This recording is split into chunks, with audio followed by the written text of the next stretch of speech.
Uma boa noite a todos nós. Todos estão bem?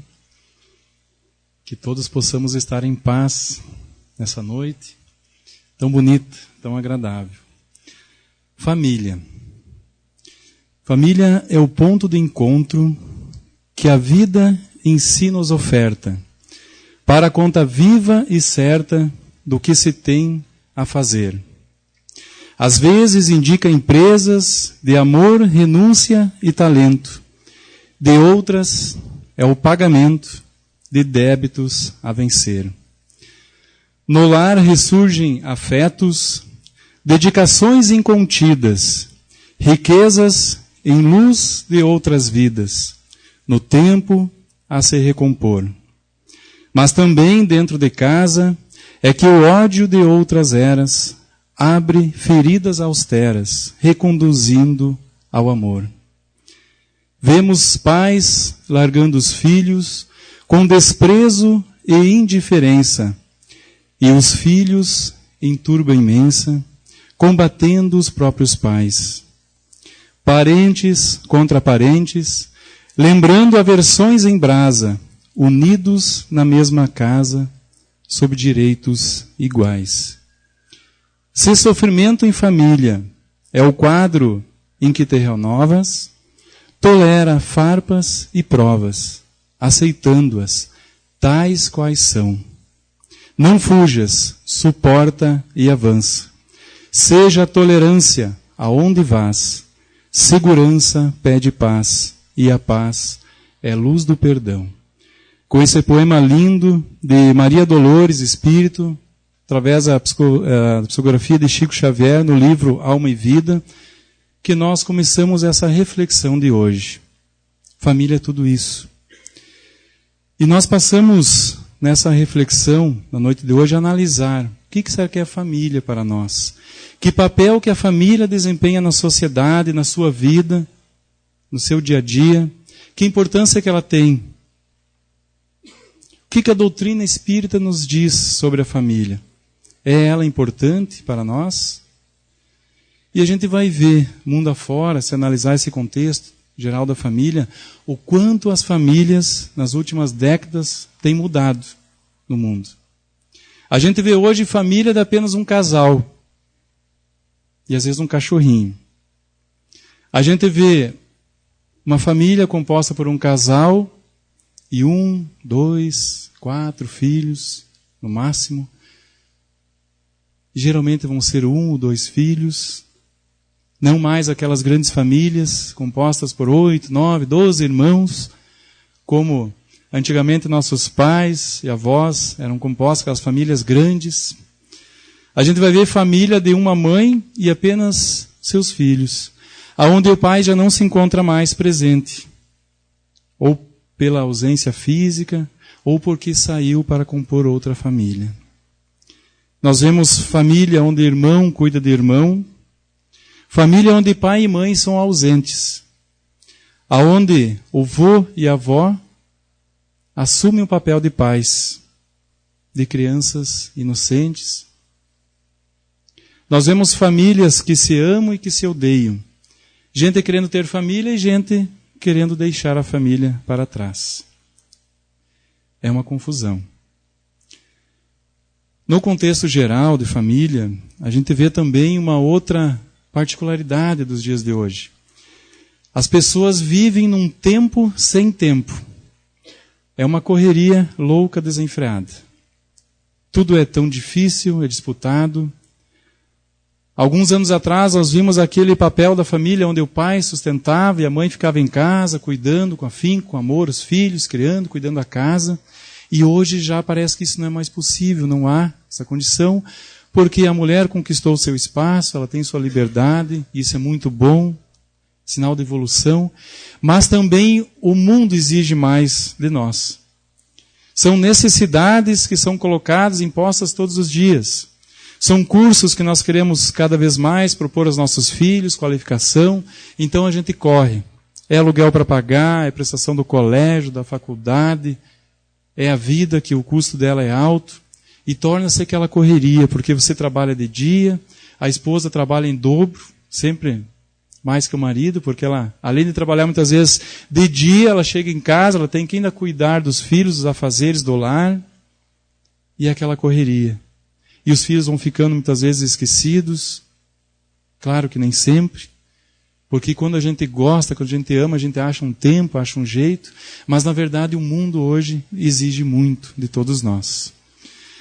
E procurando bem o termo família, em dicionários, algo que explicasse bem o que quer dizer família, eu achei bem interessante trazer alguns pontos para nós poder refletir também, trazendo nesse conjunto de informações. Conforme o dicionário da língua portuguesa, a família é um conjunto de pai, mãe e filhos, pessoas do mesmo sangue e descendência. Linhagem, apenas isso é o que diz. Eu achei um pouco pobre a questão da colocação, mas é muito objetiva. Mas eu achei muito interessante uma matéria, muito interessante, da nossa Constituição de 1988. E foi publicada uma matéria, agora recentemente, em 14 de fevereiro de 2011, na Folha de São Paulo, pelo o artigo do Rodrigo da Cunha Pereira, sob o título Estatuto das Famílias. E ele faz uma análise ali tão preciosa, tão importante da nossa lei, da Constituição, onde trabalha a questão no Brasil da família, que é uma das mais avançadas do mundo. Poucas se comparam a ela, e é um exemplo que muitos países tentam seguir, o exemplo da Constituição nossa referente à família. Porque ela é muito completa. Ela vai trabalhar todos os artigos, começando desde a criança, dos direitos, do adolescente, do jovem, dos pais, os direitos, deveres, da proteção à família. E é muito interessante que ele coloca que no relatório dele, eu peguei alguns pontos, que a Câmara aprovou em dezembro de 2010 um dos textos normativos mais avançados e modernos do mundo em matéria de direito de família. Eu vou ler para a gente poder pegar bem a matéria. Então ele continua dizendo assim: em sua essência e espírito, imprime a ética da solidariedade, dignidade, responsabilidade e afetividade. O texto traz, em linguagem simples, a tradução e a regulamentação das novas relações familiares. Por novas relações familiares, entendem-se aquelas anunciadas na Constituição de 1988, que considera a família como um locus de afeto e da formação da pessoa humana para muito além da sua função institucional. A família foi, é e continuará sendo sempre a célula máter da sociedade, em que inicia a formação dos sujeitos e, portanto, aonde nasce a pátria. Com isso, ele resume e coloca mais alguns pontos da importância na lei brasileira a família. A visão avançada, e se a gente analisar bem, eu procurando mais ler sobre o tema, o quanto nós já estamos avançados nessa questão. Seria já como que uma lei para um mundo de regeneração. Porque ela protege muito, auxilia muito. E muita coisa hoje parou de acontecer com o que acontecia antigamente por causa justamente dessas leis. E que bom que é no Brasil uma lei assim que assegura a proteção, o amparo à família. Mas a gente sabe que a família é muito mais do que isso. Nós espíritas sabemos da importância para todos nós da família. Ela é uma escola abençoada. É um ninho que nos recebe, que nos abriga, e em outras palavras, talvez seja o lar que nós mesmos deixamos de herança a nós mesmos. E isso é importante a gente refletir. Pelos nossos atos, pelas nossas afinidades, nossos relacionamentos em existências passadas, ou seja, por necessidade de evolução. Mas uma coisa é certa, e nós, espíritas, temos que entender isso, que nós estamos na família que nós precisamos estar. Mesmo que seja ela uma família de conflitos, talvez uma família que esteja desestruturada no momento, talvez enfrentando algumas situações difíceis, ou uma família feliz. Mas nós temos a família que nós merecemos e precisamos ter. E a gente vai também pensar um pouco, refletir sobre isso hoje. Na questão 775 do Livro dos Espíritos, Kardec pergunta ali, analisando essa questão da família, qual seria, pergunta ele aos espíritos superiores, para a sociedade o resultado do relaxamento dos laços de família? Porque Kardec naquela época já se preocupava, e a gente vê isso muito hoje acontecendo. Há pouco tempo atrás houve uma proposta ao Senado de um senador, de um membro do Senado, para terminar com a família. Não só com o termo, mas simplesmente compor uma nova lei terminando com a família. Algo muito preocupante para a gente ver isso.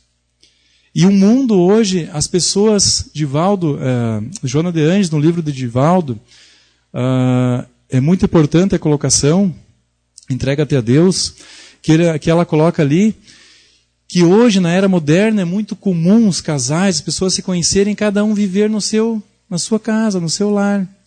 Apenas compartilhando alguns momentos, quando estão juntos, no relacionamento, na troca de afetos, de carinhos, mas cada um vivendo a sua vida.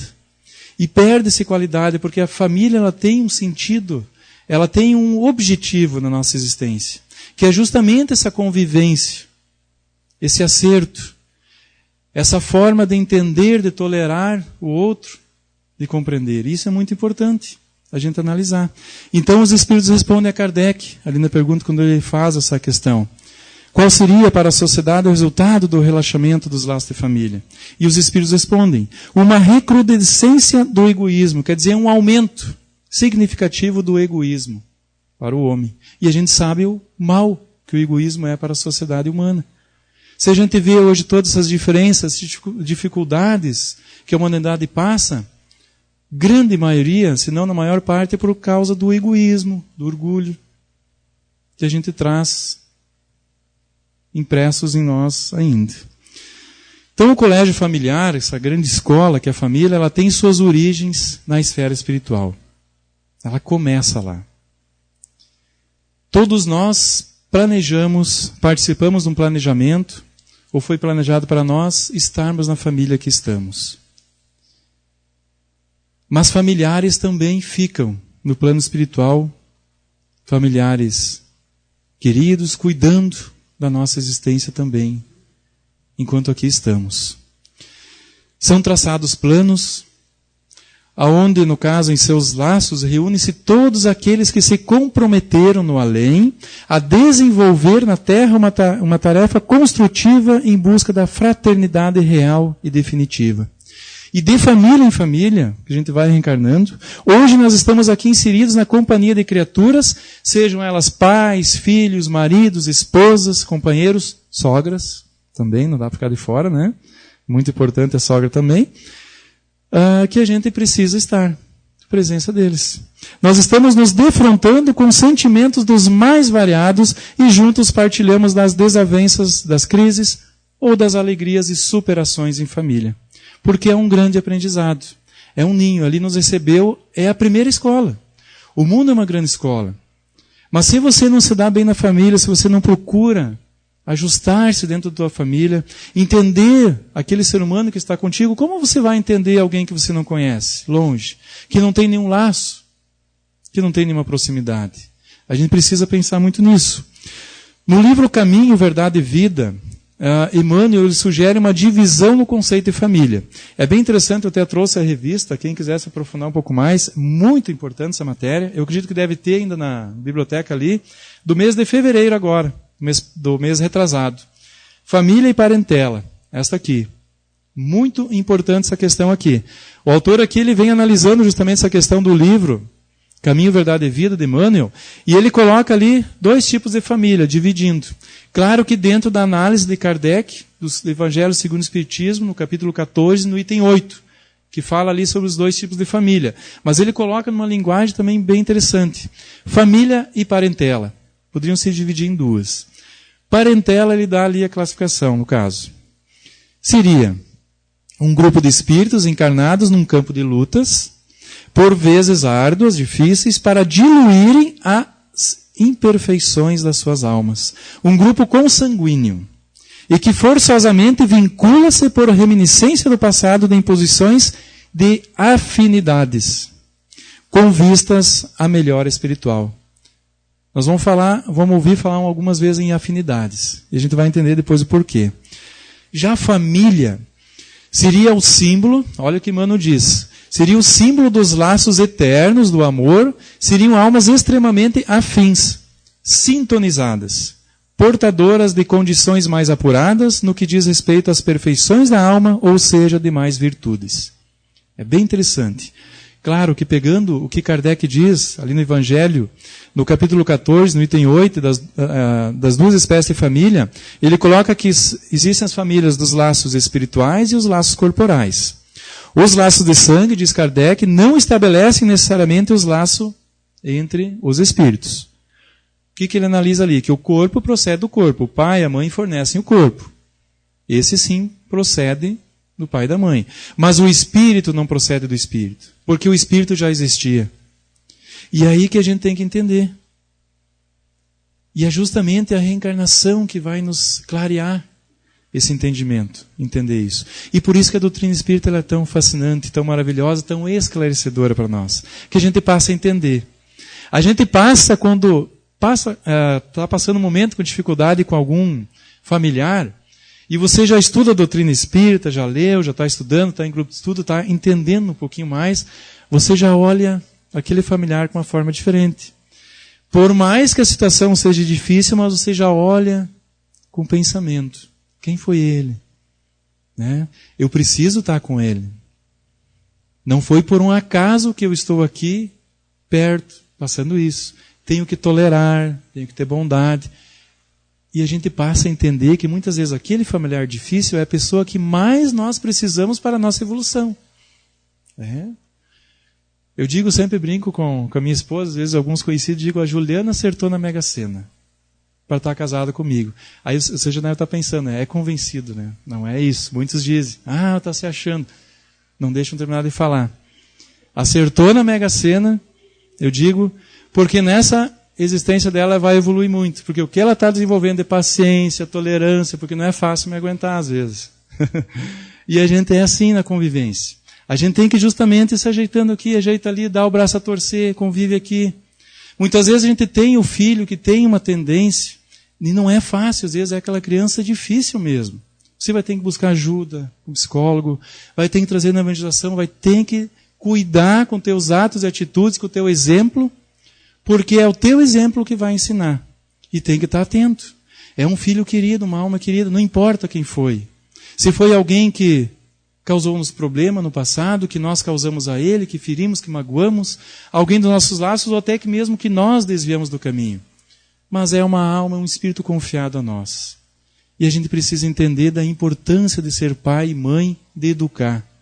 Não passar essa responsabilidade para outros. Mas nós assumimos a responsabilidade de educar através do exemplo, do carinho, do amor, do afeto. É muito importante a gente pensar nisso.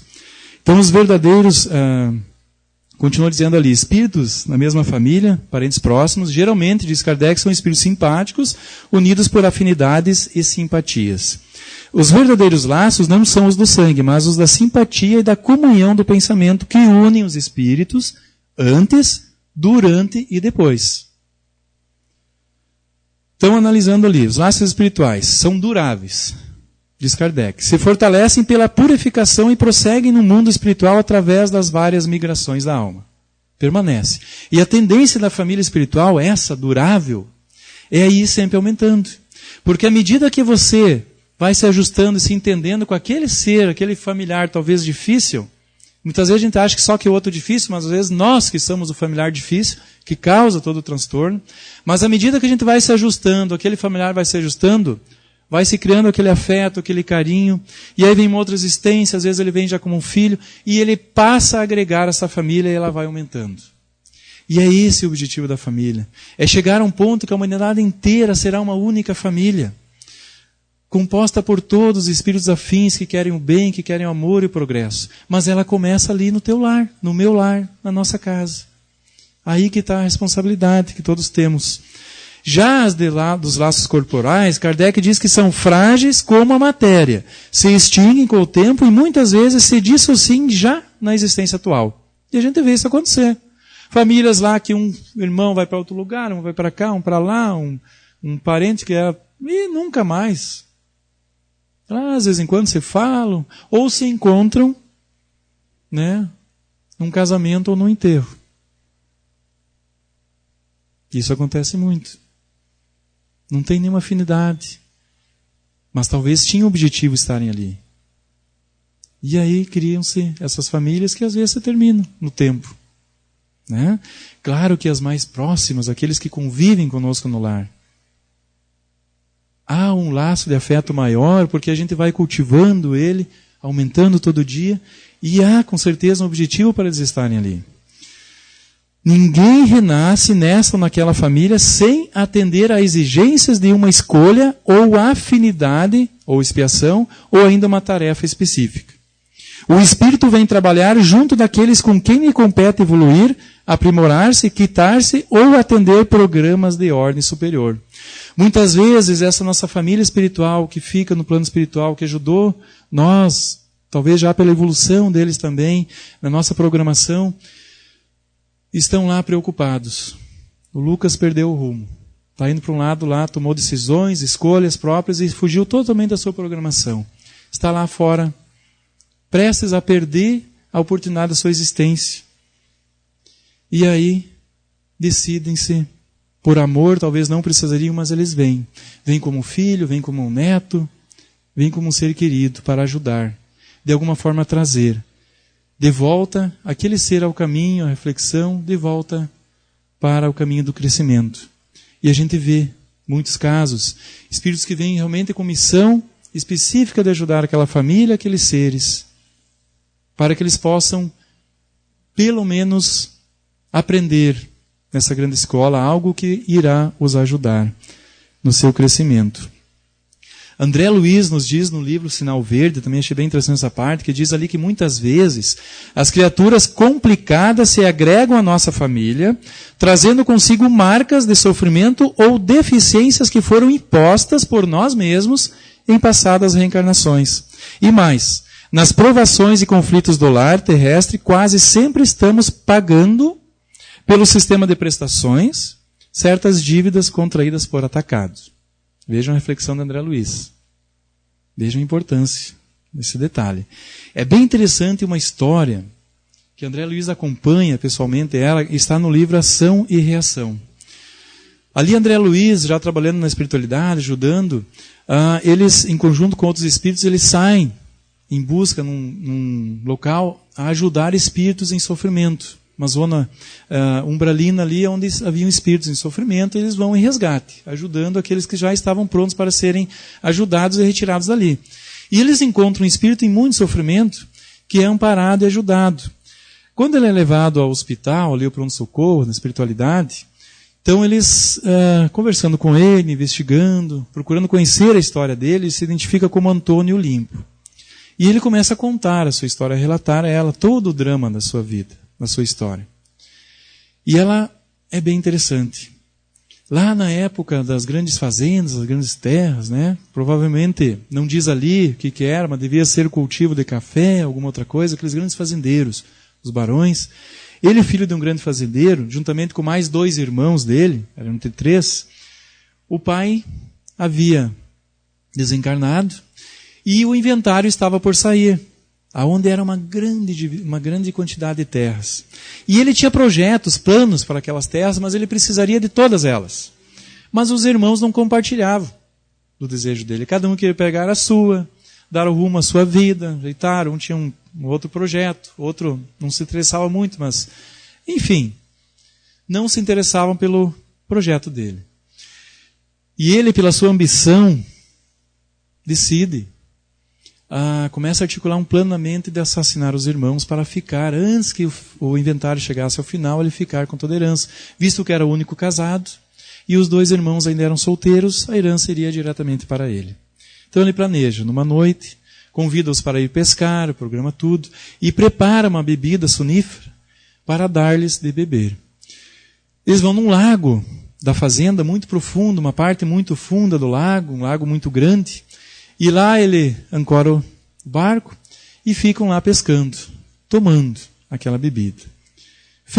Notando o efeito que havia feito ela nos irmãos, eles começam a ficar meio com sentido muito lento, ele chacoalha a embarcação e vira o barco e simula um acidente. Cai na água também. Automaticamente, como eles estavam já com sentidos mais lentos, eles tentam se debater, mas não conseguem e afogam-se. Desencarnam os dois. Ele nada até a margem do lago, faz ali toda a sua ensinação, chama os outros empregados para virem ajudá-lo. Empregados entram no lago, tendo resgate os irmãos, mas já estavam sem vida. Para ele, estaria tranquilo. Porque para todos os outros não houve crime, foi uma fatalidade. E ele herda tudo. Fica muito rico. Dobra os seus bens. Fica alguém muito influente na sociedade, mas não tem paz. A sua esposa, com o passar do tempo, começa a ficar desequilibrada e chega ao ponto de ficar com uma loucura instalada, fica totalmente fora da sua consciência, do seu pensamento, fica totalmente desequilibrada e se suicida nesse mesmo lago, ali no mesmo local próximo. E ele começa então aquele sentimento a bater na sua consciência de culpa. Acaba algum tempo depois desencarnando também. E desde o momento que ele desencarnou, ele não teve mais paz, porque estavam ali os seus irmãos, juntamente com outros, que não o perdoavam. E já naquele momento flagelavam, em socos, briga, e levaram ele, depois de cansar, conforme o relato dele, de fazer tudo aquilo com ele, de sofrimento, eles levam ele a esse local, uma furna, um local muito sinistro, muito escuro, úmido, e largam ele lá, abandonado. E periodicamente ele era igual, também da mesma forma, passava por aqueles suplícios. E ali ele ficou décadas, anos. Até que essa equipe de André Luiz chega e o resgata. E preocupados com a situação dele e dos irmãos também. Porque além deles terem feito todo esse mal, eles também eram vítimas. Foram vítimas também. Então eles organizam um grupo de ajuda para ir também socorrer Leonel e Clarindo, os nomes dos irmãos. E vão em busca. No decorrer da história, eles conseguem, com esforço, trazer eles de volta, ocorre o perdão. A esposa já estava melhor, até mais evoluída no sentido, porque ela havia entendido a situação, perdoado, e já estava bem. Mas eles estavam ainda naquela situação. Apesar do perdão, não estava ainda resolvido. Então, vem o fator principal da família. Foi na família que começou, na família vai ser resolvido. É feita uma programação reencarnatória. Antônio Olímpio retorna primeiro, reencarnando logo do acontecido, no caso ele foi resgatado aproximadamente de 3 anos depois, ele já estaria retornando numa nova existência. Logo após, a sua esposa Alzira estaria voltando também.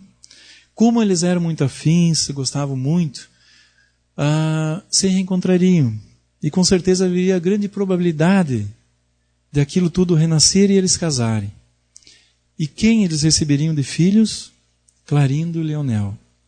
Antônio Olímpio estava programado que ele trabalharia muito durante sua existência para devolver aos filhos aquilo que ele havia roubado.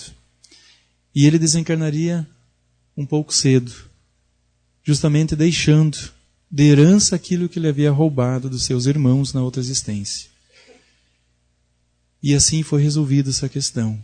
Muitas vezes nós temos verdadeiras novelas no nosso lar, que se pudéssemos hoje, que graças a Deus não temos, por causa da lei de esquecimento, mas se pudéssemos entender muita coisa semelhante, parecida, envolve-nos nas nossas famílias. E aí a gente passa a entender a importância da família para o perdão, para o crescimento como espíritos imortais que nós somos. E analisando outro ponto também. Emmanuel diz que depois dos conceitos de família e parentela, ele conforta-nos dizendo que toda parentela se transformará por força da evolução em família e assim todo ser humano caminha passo a passo para a perfeição. E nós? Como que a gente está nos nossos relacionamentos? Agora falando bem em questão do casal. Como que estamos? Será que estamos à procura de alguém, de uma alma gêmea, de um príncipe, de uma princesa?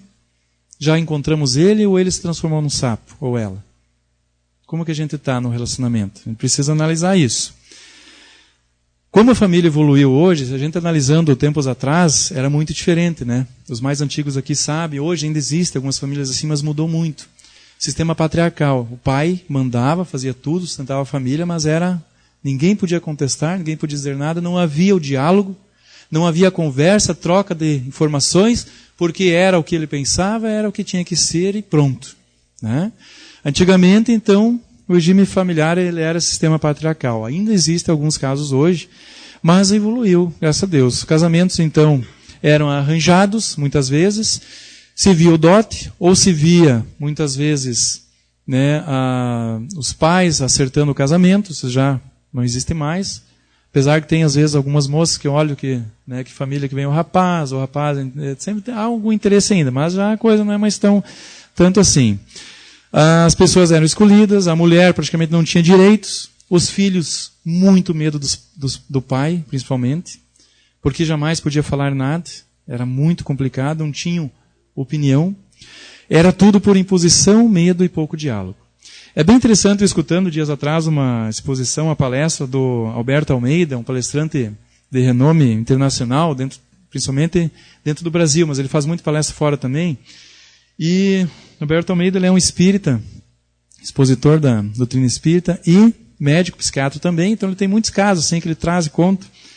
E ele vinha contando um caso que contaram um dia para ele e achou muito engraçado, e eu deixei até compartilhar porque é muito interessante nessa questão do casamento.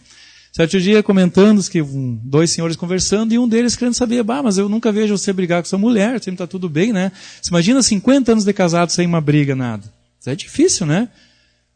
E ele diz, olha, a minha única briga foi no dia do casamento, e nunca mais. 50 anos, olha, o que eu falo, minha mulher está sempre pronta, olha, é uma maravilha. O outro diz, meu Deus, mas me conta o segredo. Mas me diz o que houve, como é que foi isso. Ele disse, olha... Antigamente, aquele tempo, né, não tinha carro, nada, então a gente casou, fez uma festa e eu tinha, né, para me deslocar à fazenda, um burrinho e uma charrete, né. Aí a gente subiu ali, tudo romântico, aquela coisa, cheio de rosas, né, flores, e fomos para a nossa casa, depois do casamento, da festa, né, e retornando devagarinho, lá pelas tantas o burrichó empacou. Ele disse que ele empaca, né, empacou. E ele... deu uns açoites ali, o burrinho não fez nada, desceu, olhou para o burrinho e disse assim, primeira vez, subiu de volta na charrete, deu uns laçada mais forte nele e ele saiu do local. Foi. Mais adiante, mais alguns centenas de metros, de novo o burrinho empaca. Ele tenta, o burrinho não sai do lugar, ele desce e diz para o burrinho, segunda vez. Sobe, dá umas laçadas mais fortes, o bichinho sai. Aí na terceira vez... ele desce, burrinho empacado lá, ele levanta embaixo do banco, escondido ali uma arma, e dá 2 tiros no burrinho, mata o burrinho ali na hora. A mulher vai à loucura, começa a gritar, meu Deus, o que é isso? Homem, o que tu fez? Mas, que violência, mas tu é um brutamonte. E começou a desaforar ele. Ele olhou para a mulher e disse, primeira vez. Nunca mais. Existiam muitos casamentos assim, existia, verdade. E Alberto Almeida analisando essa questão, como mudou isso tudo. Hoje é diferente, a gente vê que há diálogo, muito mais entre pais, filhos, entre os casais. A mulher tem uma opinião e muitas vezes, na maior parte, é mais inteligente quase que o homem, mais racional. Entende, organiza, administra a família. Isso é muito bom, às vezes ganha até mais que o marido, até ela que é o sustento principal da casa. Como mudou? E há uma naturalidade nessa vivência.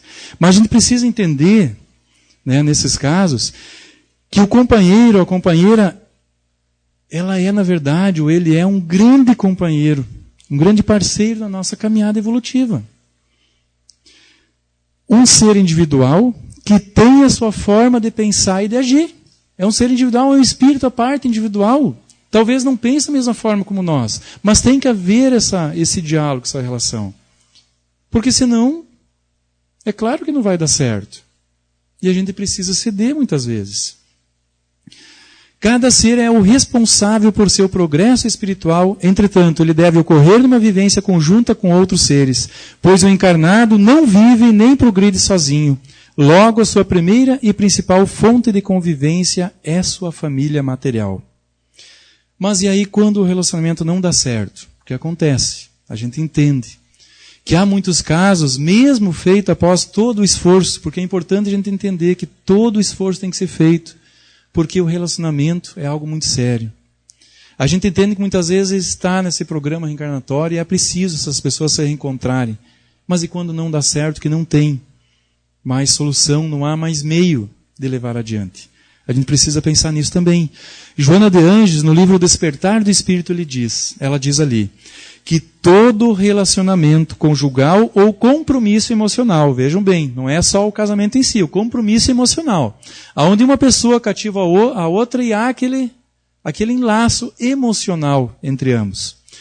No caso, ela diz todo relacionamento conjugal, compromisso emocional com o parceiro afetivo é um investimento emocional, correndo o risco de não se coroar da satisfação que se espera oferir. Isto, porém, ocorre em todos os fenômenos da vida, humana e social.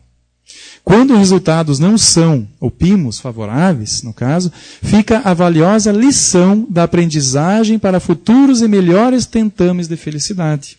O risco em qualquer empreendimento sempre constitui um desafio para o crescimento interior. E muitas vezes a pessoa, apesar de toda aquela situação que sofreu muito, que envolveu tudo aquilo, aquele atrito, mas ela sai fortalecida, sai com mais experiência. E mesmo que muitas vezes estava na programação aquilo ali, era para ser, nós vamos ter a oportunidade de, durante a própria existência atual, ir reprogramando, sem perder a oportunidade de crescer. Reencontrando talvez outros afetos, talvez refazendo a nossa existência novamente. Porque nós podemos, a todo momento, decidir por sim, por não, optar e escolher o melhor caminho. E isso é importante, mas a gente tem que entender que não foi por um acaso que aquela pessoa está com nós ou está no nosso lar. Então a gente tem que entender isso. Mas fica essa experiência de Joana de Ângeles nos dizendo que vai servir como uma lição, uma experiência. E é onde a gente vai estar preparado para, quem sabe, numa próxima relação estar melhor, mais equipado, com mais experiência, também fazendo uma melhor parte nesse sentido. Então, como fazer, encerrando a exposição, como fazer para não falhar? Porque até agora a gente só falou nesses pontos. Então, como fazer para não falhar? Para a gente manter essa família legal, unida, e aumentar ela. Trazer esses parentes para a nossa família mesmo, essa parentela, aumentando. Como fazer para ter um bom relacionamento familiar? E aqui tem 10 dicas, bem interessantes também, que eu tirei de uma revista internacional do Espiritismo, que fala, combater o egoísmo em primeiro lugar. Aquelas pessoas individualistas. A mulher tem que fazer tudo para o marido. O marido não ajuda nada em casa. É só o que ele quer, só o que o filho quer, só... A gente tem que entender. Tem que trabalhar o egoísmo dentro do lar, em primeiro lugar. Dialogar sempre, sempre o diálogo, a conversa. Cultivar a simpatia. Cuidar um pouquinho quando a gente está meio carancudo demais. Aquelas pessoas, a gente sabe que tem casais, às vezes um fica emburrado uma semana, 2 semanas, quando chega na 3ª semana, meu Deus, tem que cuidar, né? Não pode. Cultivar o sentimento. Demonstrar esse sentimento. Cultivar um afeto, um carinho, uma rosa, uma flor, um eu te amo, como é bom ter você comigo. Mesmo numa dificuldade superada, um erro muitas vezes do outro, tomou uma atitude, tudo bem, vou te ajudar, vamos sair dessa.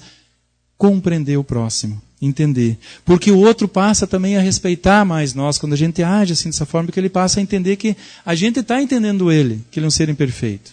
E não apenas cobrar, você é o culpado. Aconteceu isso por tua culpa, e pronto. Eu estava certo, eu falei, agora aconteceu. Às vezes aquela pessoa fica se martirizando, carregando aquela culpa e fazendo mal para ela. Está feito, a gente tem que tentar buscar a solução.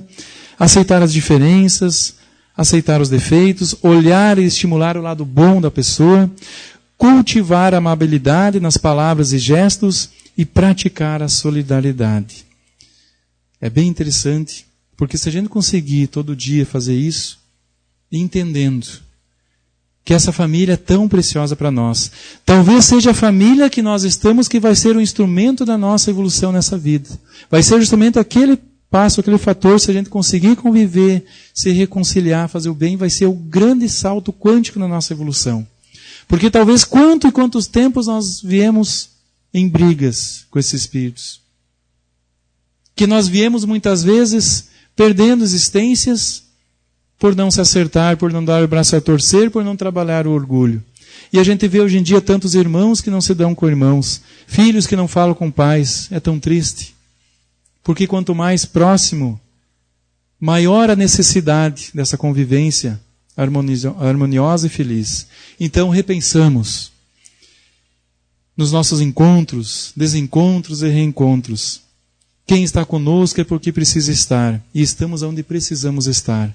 Que possamos então trazer a luz da doutrina espírita para dentro de nós e passar não mais a só estudá-la, mas a praticá-la, a vivenciá-la, a vivê-la dentro de nós, começando pelo nosso lar, pelo nosso grupo, para essa família que está aqui, afim, estudando, educando os nossos sentimentos, para que assim nós possamos sairmos, quando sairmos dessa existência, sairmos melhores, com a família maior, sairmos daqui leves e bem.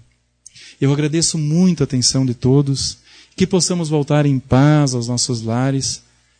Agradecemos muito também a companhia dos amigos espirituais que nos ajudaram nesse momento, a todos nós, nessas palavras, e que a gente consiga refletir, olhar o nosso familiar com mais amor, com os olhos da bondade, porque é um ser que também guarda suas expectativas, os seus medos, seus anseios, e com certeza, à medida que um muda, o outro vai mudando também.